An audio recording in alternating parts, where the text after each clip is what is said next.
Hello friends, welcome to Jenny cooks. Friends, இன்றைக்கி chicken shawarma எப்படி பண்ணுறதுன்னு பார்க்கலாம். நிறைய ஹோட்டல்ஸ் எல்லாம் பார்த்தீங்கன்னா இது பழைய சிக்கன் வச்சு சாப்பிட்றதுனால உயிருக்கே ஆபத்துன்னு தடை பண்ணியிருக்காங்க. நம்ம வீட்டில் ஃப்ரெஷ்ஷாக, அதுவும் இது எல்லாருக்குமே ரொம்ப பிடிக்குங்க. ரொம்ப ஹெல்த்தியான ரெசிபி. வாங்க நான் சொல்லித்தரேன் சிம்பிளாக, நீங்கள் வீட்டிலே செய்யுங்க. ஃபஸ்ட்டு இந்த சவர்மா செய்கிறதுக்கு இந்த ரொட்டி செஞ்சுக்கலாங்க. முதல்ல அதுக்கு ஒரு பாத்திரத்தில் இன்ஸ்டன்ட் ஈஸ்ட் 1 டீஸ்பூன் அளவுக்கு எடுத்திருக்கேன். கூடவே 2 டீஸ்பூன் அளவுக்கு சர்க்கரை எடுத்துக்கோங்க. கூடவே 1/2 டீஸ்பூன் அளவுக்கு உப்பு எடுத்துக்கோங்க. இதில் கொஞ்சம் வெதுவெதுப்பான தண்ணி, அதாவது கை வச்சா லைட்டாக சூடு இருக்கணும், அந்த மாதிரி தண்ணி எடுத்துக்கோங்க. அல்லது வெதுவெதுப்பான பால் கூட நீங்கள் ஆட் பண்ணிக்கலாம்.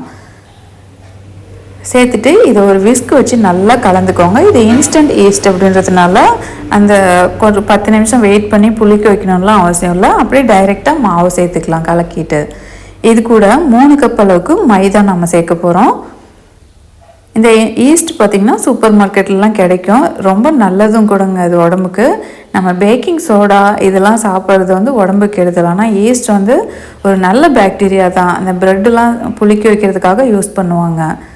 இப்போது 2 கப் மாவு ஃபஸ்ட்டு மைதா சேர்த்துருக்கேன். எக்ஸ்ட்ராவாக இன்னும் 1 கப் நான் சேர்த்துருக்கேன். மொத்தம் 3 கப் சேர்த்துட்டு இதை சப்பாத்தி மாவு பதத்துக்கு நல்லா பிசைஞ்சு எடுத்துக்கணும். ஒருவேளை கொஞ்சம் கெட்டியாக இருந்தோன்னா லைட்டாக தண்ணி தொளிச்சிட்டு கொஞ்சம் சப்பாத்தி மாவு எப்படி எந்த பதத்தில் நம்ம பிசையுமோ அந்த மாதிரி பிசைஞ்சிட்டு மாவு நல்லா இந்த மாதிரி ஸ்லாப்பில் போட்டு நல்லா இழுத்து விட்டு நல்லா பிசைஞ்சிக்கோங்க. ஒரு 5 நிமிஷம் நல்லா இந்த மாதிரி இழுத்து விடணும்.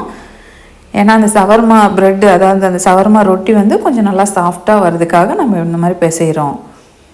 இப்போ நல்லா பிசைஞ்சு எடுத்தாச்சு. இது 1 மணி நேரம் அல்லது 1.5 மணி நேரம் நம்ம அப்படியே ஊற விடலாம், அதாவது புளிக்க வைக்கலாம். இது அப்படியே இருக்கட்டுங்க. அதுக்குள்ளே நம்ம சிக்கன் ரெடி பண்ணிடலாம். நான் இப்போ 1/2 கிலோ சிக்கன் பிரெஸ்ட் எடுத்திருக்கேன், அதாவது போன்லெஸ் சிக்கன் எடுத்துக்கோங்க. இல்லைன்னா இது கூட 1 டீஸ்பூன் மிளகாத்தூள், 1/2 டீஸ்பூன் அளவுக்கு பெப்பர் தூள் சேர்த்துக்கோங்க. நம்ம சமைக்கிற ஆயில், குக்கிங் ஆயில் ஒரு 2 டேபிள் ஸ்பூன், சீரகத்தூள் 1/2 டீஸ்பூன் அளவுக்கு சேர்த்துக்கோங்க. கரம் மசாலா 1 டீஸ்பூன் சேர்த்துக்கோங்க. இந்த மசாலாலாம் உங்களுக்கு டவுட்னா டிஸ்கிரிப்ஷன் பாக்ஸில் நான் எழுதுகிறேன், அப்போ கூட செக் பண்ணிக்கலாம். ஒரு 1/4 டீஸ்பூன் மஞ்சத்தூள், 1/2 லெமனோட ஜூஸ் புழிஞ்சு விட்டுக்கோங்க. 1/2 டீஸ்பூன் அளவுக்கு உப்பு சேர்த்துக்கோங்க. இதெல்லாம் சேர்த்துட்டு நல்லா அந்த மசாலா எல்லா பக்கமும் படுற மாதிரி நல்லா கலந்துக்கலாம். இந்த சிக்கன் நெஞ்சு பகுதி கிடைக்கலன்னா நீங்கள் போன்லெஸ் சிக்கன் கூட வாங்கிக்கலாம். இது கூட 2 டீஸ்பூன் அளவுக்கு இஞ்சி பூண்டு பேஸ்ட் சேர்த்துக்கோங்க. ரொம்ப சிம்பிளுங்க. ஏன்னா இது எங்கள் வீட்டில் கடையில் வாங்கி சாப்பிட்டு பார்த்துட்டு எங்கள் வீட்டுக்காருக்கெலாம் சுத்தமாக சவர்மானாலே பிடிக்காது.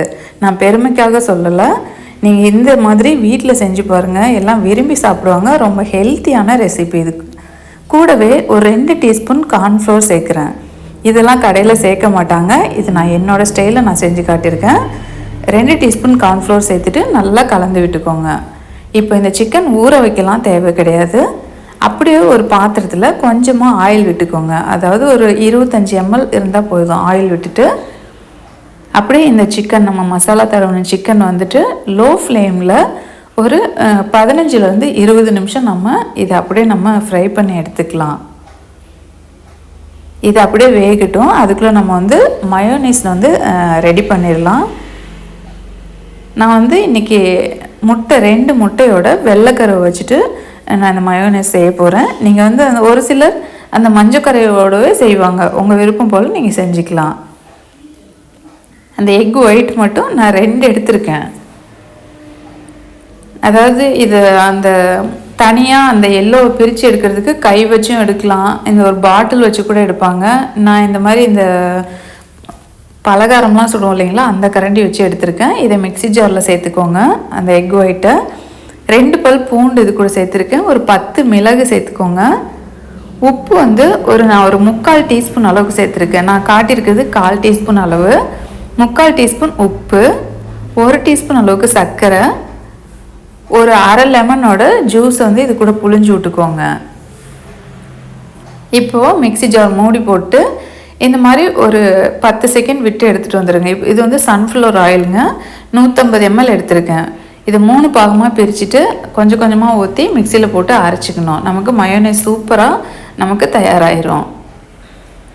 3 டைமாக இப்படி பிரித்து கொஞ்சம் கொஞ்சமாக சேர்த்துட்டு நம்ம அரைக்கும்போது நல்லா அந்த மயோனைஸ் எந்த பதத்தில் இருக்குமோ நல்லா திக்காக பார்த்திங்களா ரெடியாகி வந்துருச்சு. 150 ml ஆயில் எடுக்கணும், அதாவது சன்ஃப்ளவர் ஆயில் தான் எடுக்கணும், அதுதான் வாசனை இல்லாமல் இருக்கும். இப்போ மயோனைஸ் வந்து தயாராகிடுச்சு. அடுத்து வந்து சிக்கன் பார்த்திங்கன்னா ஃபஸ்ட்டு ஒரு 5 நிமிஷம் அந்த பக்கம் நம்ம வேக வச்சோம், அப்படியே திருப்பி விட்டு இந்த பக்கம் ஒரு 5 நிமிஷம் நம்ம வேக வைக்கலாம். இதை திருப்பி விட்டு ஒரு 20 நிமிஷம் அல்லது 25 நிமிஷத்துலேயே நமக்கு நல்லா வெந்து வந்துடும். லோ ஃப்ளேமில் வைங்க, அப்போ தான் சிக்கன் நல்லா சாஃப்டாக கிடைக்கும். அவ்வளோதான், சிக்கன் வந்து இப்போ நல்லாவே வெந்து வந்துருச்சுங்க. இப்போ சிக்கன் வந்து நம்ம எடுத்துடலாம். பாருங்கள், இந்த அளவுக்கு நல்லா ரோஸ்ட் ஆகி வந்துருச்சு. கண்டிப்பாக இந்த சிக்கன் ஷவர்மா வந்து நீங்கள் செஞ்சு பாருங்கள். உங்கள் வீட்டில் அடிக்கடி வீட்டில் பெரியவங்களோ சின்னவங்களோ யாராக இருந்தாலும் நல்லா விரும்பி சாப்பிடுவாங்க, அடிக்கடி செய்ய சொல்லி கேட்பாங்க. இப்போது நம்ம ரெடி பண்ண சிக்கன் வந்து ஆறுனதுக்கப்புறம் கொஞ்சம் லைட்டாக சூடாறினோடனே சின்ன சின்ன பீஸாக கட் பண்ணி எடுத்துக்கலாம். இது வந்து அந்த ப்ரெட்டுக்குள்ளே வச்சு நம்ம ரோல் பண்ணி சாப்பிட்றதுக்காக அப்படியே ஒரு மிக்சிங் பவுலில் நம்ம எடுத்துக்கலாம்.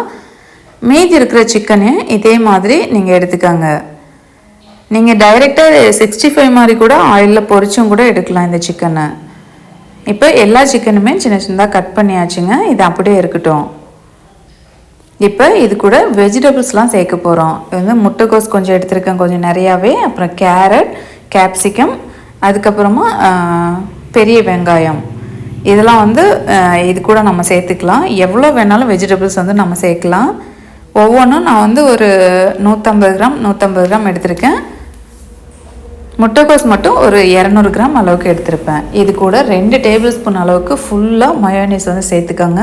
இப்போ இந்த சிக்கன், வெஜிடபிள்ஸ், அந்த மயோனைஸ் இதெல்லாம் வந்து நல்லா மிக்ஸ் பண்ணிக்கோங்க. அவ்வளோதாங்க, இவ்வளோதான் ஷவர்மா. இப்போ வந்து முக்கால்வாசி நம்ம தயார் பண்ணிட்டோம். அவ்வளோதாங்க. இப்போ வந்துட்டு நம்ம மாவு ஊற வச்சோம் இல்லைங்களா, இது வந்து 1.5 மணி நேரம் ஆயிருக்கு. 1.5 மணி நேரத்துக்கு அப்புறமா இந்த மாவு எடுத்துகிட்டு நம்ம இப்போ ரொட்டி செய்ய ஆரம்பிச்சிக்கலாம். அந்த ஷவர்மா ரொட்டி. இந்த மாவு வந்து ஒரு 9 பீஸாக நீங்கள் போட்டுக்கோங்க. 1 கப் மாவுக்கு 3 உருண்டைகள் வரும், அதனால் 9 உருண்டைகளாக போட்டுட்டு நல்லா கொஞ்சம் கூட கேப் இல்லாமல் இந்த மாதிரி உருண்டைகள் பிடிச்சி எடுத்துக்கோங்க. நீங்கள் பால் சேர்த்திங்கன்னா இந்த ப்ரெட் வந்து இந்த ரொட்டி வந்து இன்னமும் நல்லா சாஃப்டாக கிடைக்கும் உங்களுக்கு. இப்போ இதை நம்ம தேய்ச்சி எடுத்துக்கலாம். சப்பாத்தி மாதிரியே தேய்ச்சி எடுத்துக்கோங்க. சப்பாத்தி மாதிரி ரொம்ப மெல்லிசாகவும் இருக்கக்கூடாது, அதே மாதிரி ரொம்ப மொத்தமாகவும் இருக்கக்கூடாது. பாருங்கள், இந்த பதத்தில் நம்ம தேய்ச்சி எடுத்துக்கணும். இப்போ தோசைகள் சூடாக இருக்குது, சூடாகிட்டு மீடியம் ஃப்ளேம்லேயே வச்சுருங்க. அது நீங்கள் சுடும்போது பார்த்தீங்கன்னா 2 பக்கமும் சுடும்போது அப்படியே பலூன் மாதிரி உப்பி வரும். பார்த்தீங்களா எந்த அளவுக்கு சூப்பராக வருதுன்னு. இந்த மாதிரி நமக்கு உப்பி வந்தாலே நமக்கு 2 பக்கம் நல்லா குக் ஆகிடுச்சின்னு அர்த்தம். 2 பக்கமும் இந்த மாதிரி திருப்பி விட்டு வேக வச்சுட்டு எல்லா ப்ரெட்டையுமே இந்த மாதிரி செஞ்சு எடுத்துக்கோங்க. அவ்வளோதான், நமக்கு ஷவர்மா ரொட்டி வந்து தயாராகிடுச்சு. இப்போ வந்து ஃபுட் ரேப்பர் நான் வந்து எடுத்திருக்கேன். ஏன்னா கடைங்களில் இப்படி தானே கொடுப்பாங்க, அதனால் நான் இந்த ஷவர்மா ரொட்டி எடுத்துகிட்டு ஒரு டீஸ்பூன் அல்லது ஒரு டேபிள் ஸ்பூன் அளவுக்கு மயோனைஸ் வந்து அந்த ரொட்டியில் தடவிக்கிறேன். இப்போ நம்ம மிக்ஸ் பண்ணி வச்சுருக்கிற சிக்கன், வெஜிடபிள்ஸ் அதெல்லாம் தேவையான அளவு நடுவில் வச்சுக்கோங்க. கண்டிப்பாக நீங்கள் இதை மாதிரி செஞ்சு பாருங்கள். செஞ்சு பார்த்துட்டு வீட்டில் பாராட்டு வாங்குங்க. கடையிலலாம் இனி போய் கேட்கவே மாட்டாங்க, உங்களே தான் அடிக்கடி வேலை வாங்கிட்டு சாப்பிட சொல்லி கேட்பாங்க. இப்போ இதுக்கு மேலே இன்னும் கொஞ்சமாக வெஜிடபிள்ஸ்லாம் அப்படியே கட் பண்ணி வச்சுட்டு இதை அப்படியே நம்ம சுற்றிடலாம். இப்போ அந்த ஃபுட் ரேப்பர் வச்சுட்டு மேலே இந்த மாதிரி பண்ணி அவ்வளோதாங்க, சூப்பரான ஷவர்மா தயாராகிடுச்சு. இதே போல் நல்லா சூடாக அந்த ரொட்டி செஞ்சுட்டு எல்லாம் தயார் பண்ணி வச்சுட்டு சுட சுட சர்வ் பண்ணுங்கள். எல்லாம் விரும்பி சாப்பிடுவாங்க. ஷவர்மா ரெசிபி தயாராகிடுச்சுங்க. இந்த ஷவர்மா ரெசிபி உங்களுக்கு பிடிச்சிருந்தா இதுக்கு ஒரு லைக் கொடுங்க. ஃப்ரெண்ட்ஸ் அண்ட் ஃபேமிலி கூட ஷேர் பண்ணுங்கள். தேங்க்யூ, பாய்.